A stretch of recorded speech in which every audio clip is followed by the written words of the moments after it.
ಮೌನ ನಾನು ಮೌನ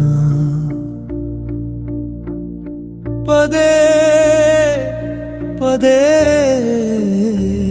ನೆನಪಾಗುವುದು ಅತಿ ಪ್ರೀತಿಯ ಗೆಳತನ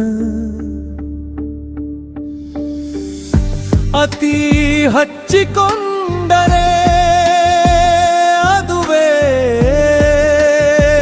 ತೊಂದರೆ ತೊಂದರೆ ತೊಂದರೆ ಸ್ನೇಹವೇ ಇಲ್ಲವಾದರೆ ಅಂದುಕೊಂಡರೆ ಬೇಕಾದಾಗ ಮಾತ್ರ ಉಪಯೋಗಿಸೋ ಸ್ನೇಹ ವಸ್ತುವಲ್ಲ.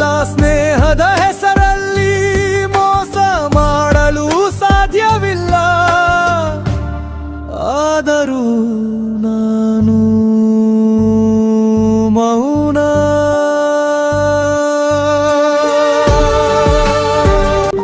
ಗೆಳತನವೇ ಕಿರಿಕಿರಿ ಅಂದರೆ ನಿಲ್ಲಿಸಿ ಬಿಡಲೇಬೇಕು.